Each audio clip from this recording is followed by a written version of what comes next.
The year was 356 BC, in the ancient city of Pella, Macedonia. A storm raged across the night sky, thunder cracking like the drums of war. Inside the palace, a child had just been born, a boy whose name would one day echo across continents. His name was Alexander. The stories of his birth were told with whispers and awe. Some claimed that the Temple of Artemis, one of the 7 wonders of the world, burned on the night he entered the world, a sign that a new force had arrived, destined to reshape history. Others spoke of omens and visions, his mother Olympias dreaming of thunderbolts, his father Philip seeing lions at his feet. Whether myth or truth, the people of Macedonia believed this child was not ordinary. He was marked by the gods. Alexander grew under the shadow of a powerful father, King Philip II, a ruthless warrior and visionary leader who had unified the Greek city-states under Macedonian rule. Yet young Alexander was not content to simply inherit his father's achievements. Even as a boy, he carried himself with a fiery intensity. He would not just rule Greece, he dreamed of ruling the world.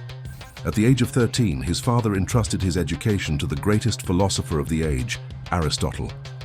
Imagine the young prince, sitting beneath olive trees, absorbing lessons on philosophy, science, and politics. Aristotle taught him about honor, justice, and the balance of power. But Alexander also learned about Homer's Iliad, the tale of Achilles. Achilles, the warrior who sought eternal glory, became Alexander's role model. From that moment on, Alexander did not merely want to live.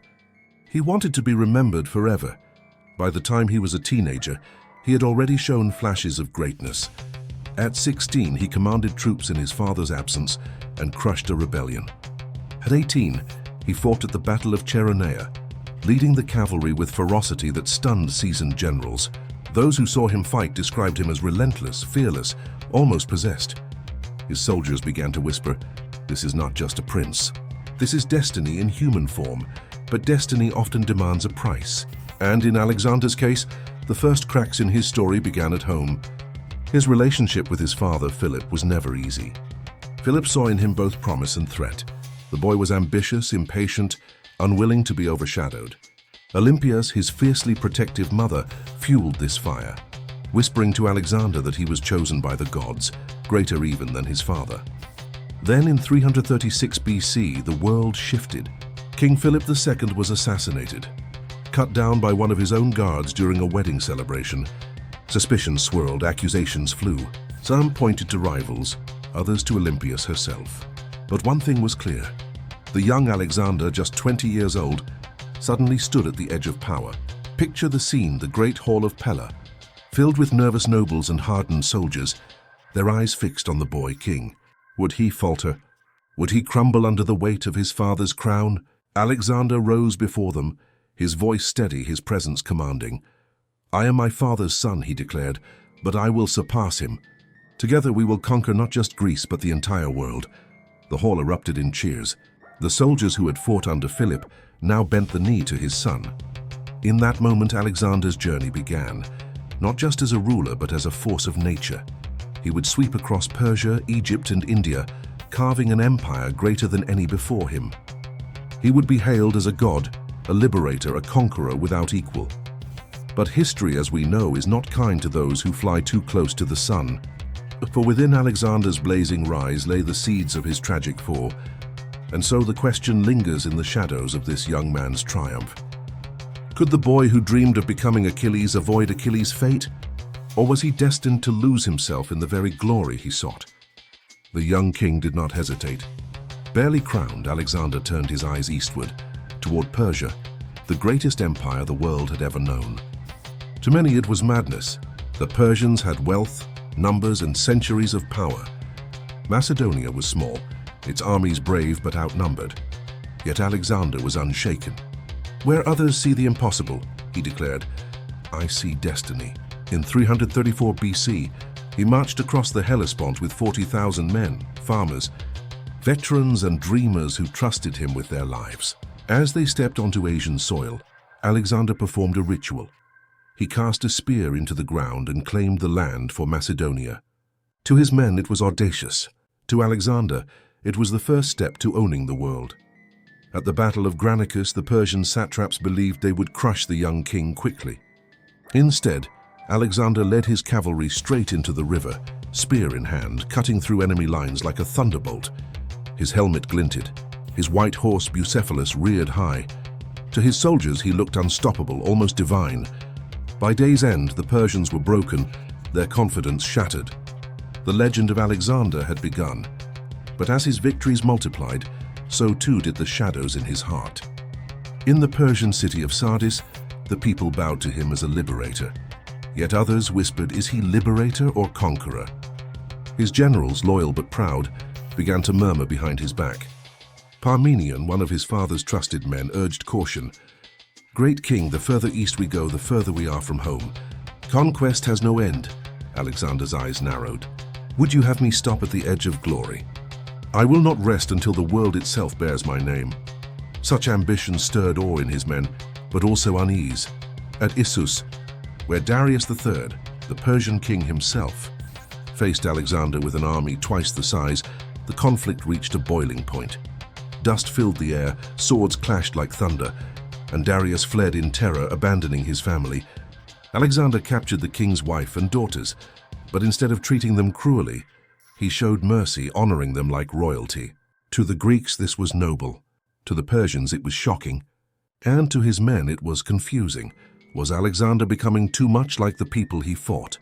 The seeds of division began to grow. Alexander began wearing Persian robes, adopting customs of the East. To him it was a way to unite his empire, Macedonian and Persian as one.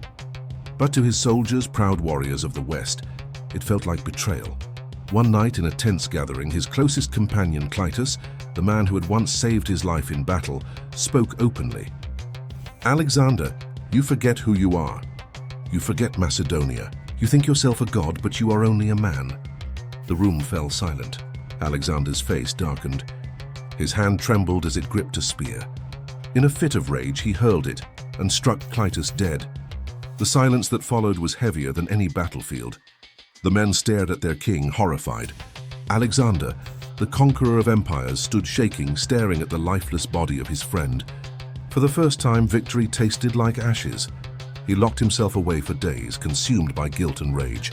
I am master of the world, he whispered to himself, yet I cannot master my own anger.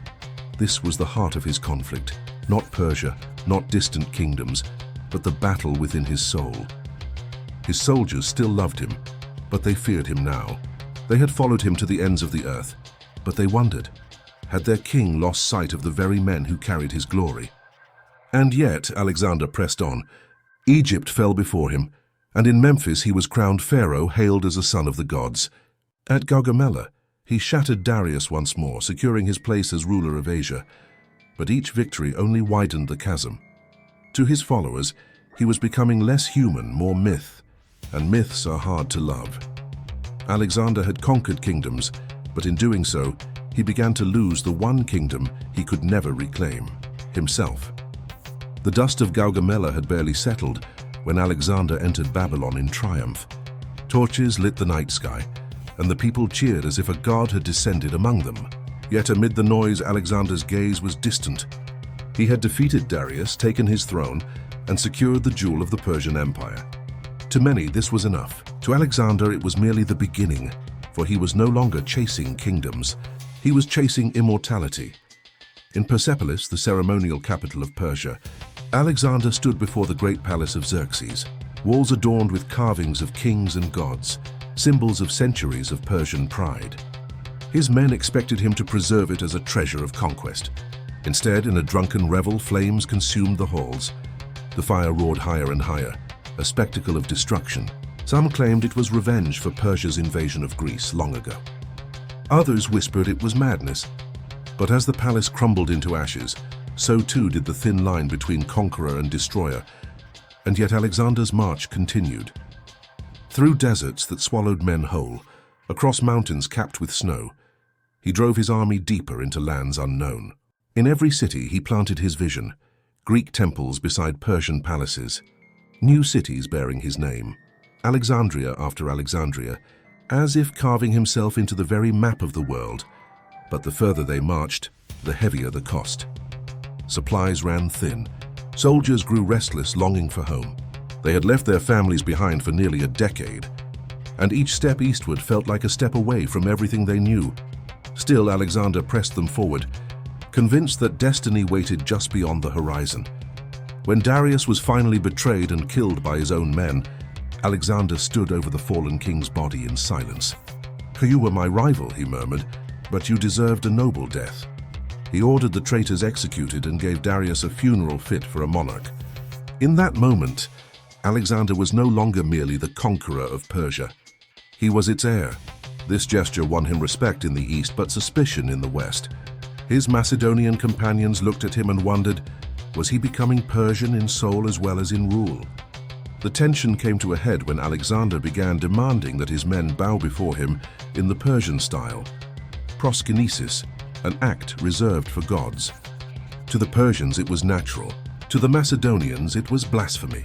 He was their king, not their deity. The whispers grew louder. The loyalty of his companions was being tested. And so was Alexander's humanity. Amid these storms, one beacon remained, Persepolis, his faithful horse who had carried him since boyhood. Together they had charged through rivers, deserts, and blood-soaked fields. When Persepolis finally died after a great battle in India, Alexander wept openly, naming a city after his fallen companion. It was one of the few times his men saw the boy behind the king, the mortal behind the legend. But even grief could not halt his drive. His eyes now fixed on India, a land of mystery and endless riches.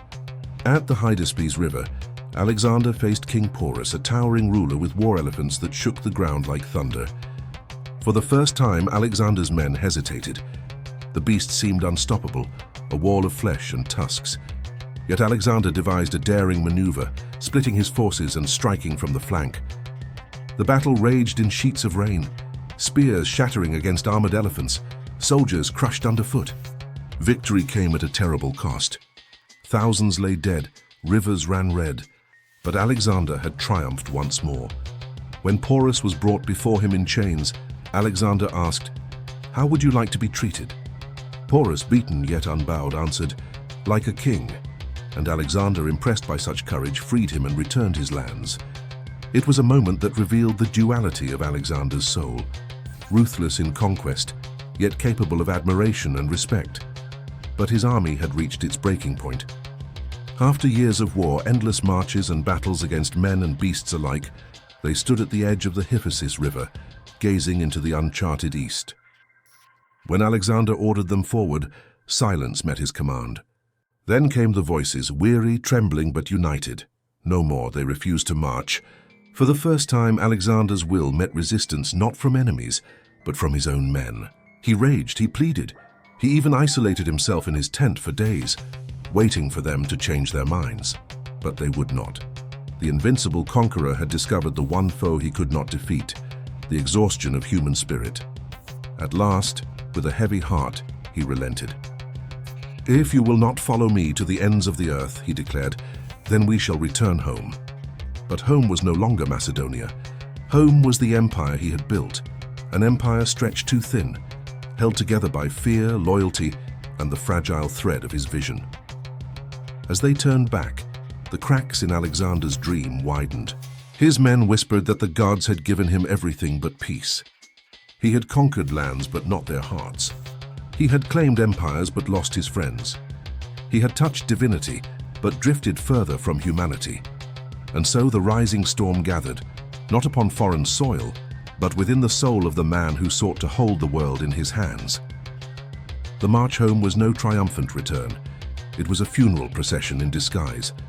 Alexander's army trudged through the unforgiving Gedrosian desert, a wasteland of burning sands and merciless sun. Men collapsed in waves, their tongues swollen, their armor turning into ovens under the heat. Camels fell lifeless, wagons sank into dunes, and the desert claimed more lives than any battle ever had. Alexander himself walked on foot beside his soldiers, refusing water unless all could drink. When offered a helmet filled with precious drops, he poured it into the sand before their eyes. The gesture inspired them, but it did not quench their thirst. Many never rose again. When they finally reached the shores of Persia once more, they were not the gleaming phalanx that had set out years before. They were shadows, ghosts of an army that had once defied the world. Yet Alexander, ever unbroken, spoke not of retreat, but of what was next. In Babylon, he declared his new vision, not just an empire of land, but an empire of unity. Greeks and Persians, east and west, bound under one crown. He arranged mass weddings between his officers and Persian nobles, hoping to merge bloodlines into a single destiny. He himself took Roxana as his queen, a foreign bride, a symbol of his dream. But dreams are fragile when trust erodes. Many Macedonians seethed, feeling their king had abandoned their traditions. What began as whispers became open resentment. The same men who had once worshipped Alexander as near divine now questioned if he was still their king, or something else entirely. And Alexander's own behavior grew darker. Paranoia crept into his court like smoke through a temple. He saw betrayal in every shadow, conspiracy in every glance. When Clitus the Black, the general who had once saved Alexander's life, dared to challenge him at a drunken feast, the room froze. Clitus mocked him, saying, "You owe your victories not to yourself, but to the men who bled for you." Alexander, inflamed with rage and wine, seized a spear and drove it through Clitus's chest. The whole fell into silence. A loyal friend lay dead at the hand of his king. That night, Alexander locked himself away, wailing with guilt, clawing at the floor. He had slain not just a man, but a bond of brotherhood. Yet guilt turned not to humility, but to further isolation. Each loss only deepened his conviction that he was alone above all. Then came the whispers of divinity. In Egypt, priests had called him the son of Zeus Ammon. Now Alexander began to believe it. His speeches carried not just the authority of a king, but the thunder of a god. To some, he was the living embodiment of destiny. To others, he was drifting into madness. Still, he pressed on with new plans, to conquer Arabia, perhaps even beyond. Babylon became the heart of his empire, a city of palaces, canals, and endless ambition. Yet it was here, in the very seat of his triumph, that fate struck its cruelest blow. It began with a fever. At first, it seemed no more than exhaustion. He had drunk heavily at a banquet, celebrated too fiercely, and his body seemed simply worn. But as days passed, the fever burned hotter. His voice grew hoarse, his limbs heavy, his breath shallow. On his bed, Alexander lay surrounded by generals, scribes, and physicians. The army lined outside the palace, desperate for news. Some whispered it was poison. Others believed it was the gods, reclaiming the man who dared to surpass them. He tried to rise, to speak, but his strength betrayed him. The conqueror of the world, who had ridden across continents and faced armies without fear, now trembled at the weight of his own body. One by one, his soldiers were allowed to pass by his bed. They filed through in silence, tears in their eyes, touching his hand, kissing his cloak. Many could not bear the sight of their invincible leader reduced to frailty. They had followed him through deserts and storms, into the jaws of death, and now death itself stood at his side. In a hushed moment, a general asked, "To whom do you leave your empire?" Alexander's lips cracked into a faint smile. His voice, barely a whisper, delivered words that would fracture the world. "To the strongest." With that, he closed his eyes. The room grew still. The torches flickered as if bowing to the inevitable. The man who had carved his name across 3 continents, who had seen horizons no Greek before him had ever imagined, now lay motionless. He was 32 years old. Outside, Babylon wept. Soldiers tore their garments. Nobles collapsed in despair. Some refused to believe it, claiming he would rise again. Others saw in his death the collapse of everything they had built. And they were right, for Alexander's empire was not an empire of stone or bloodlines. It was an empire held together by his will, his vision, his fire, his relentless march. Without him, it shattered like glass struck by a hammer. Generals turned on one another, carving the empire into fragments. Brothers in arms became rivals, and cities burned in the chaos of succession. The dream of unity died with the man who dreamed it. Yet Alexander's name lived on, immortal not in peace but in legend. A legend of brilliance and ambition, of conquest and contradiction. He had reached for the heavens and nearly touched them. only to be dragged back down by the weight of mortality. And as his body was laid to rest, borne through Babylon on a golden carriage fit for a god, the people whispered not of how he had conquered the world, but how the world had consumed him. The golden carriage that bore Alexander's body gleamed under the Babylonian sun, its wheels creaking as it rolled across streets lined with mourners. Draped in rich fabrics adorned with jewels, the bier looked like it carried not a man but a god. Yet beneath the silks lay a body stilled by fever, a reminder that even the mightiest conqueror could not escape the frailty of flesh. His death ignited chaos. The generals who had once sworn loyalty to him now sharpened daggers against each other. The empire he had dreamed of uniting shattered overnight into rival kingdoms. Ptolemy seizing Egypt, Seleucus carving Persia, Antigonus clinging to Asia Minor. Brothers in arms became enemies, fighting not for Alexander's vision, but for their own crowns. The man who had spoken of merging cultures, of binding East and West under one banner, left behind only wars of succession and an empire fractured by ambition. The cities he founded, Alexandria in Egypt, Alexandria in Mesopotamia, Alexandria in Bactria, stood like scattered stars, glowing reminders of what might have been if unity had endured. In the years that followed, stories of Alexander grew into legend. To some, he was the brilliant strategist, the genius who toppled Persia and marched to the edge of the world.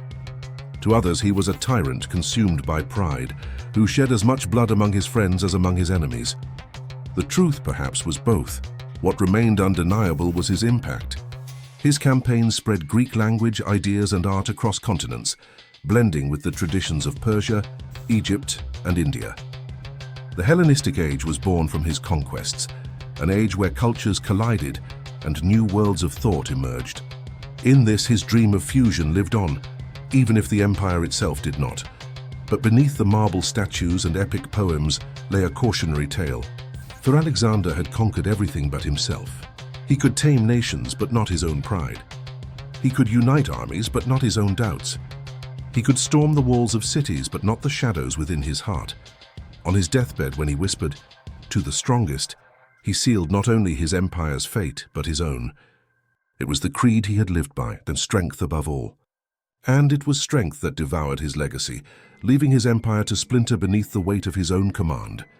Yet even as his generals fought over scraps of land, the people remembered.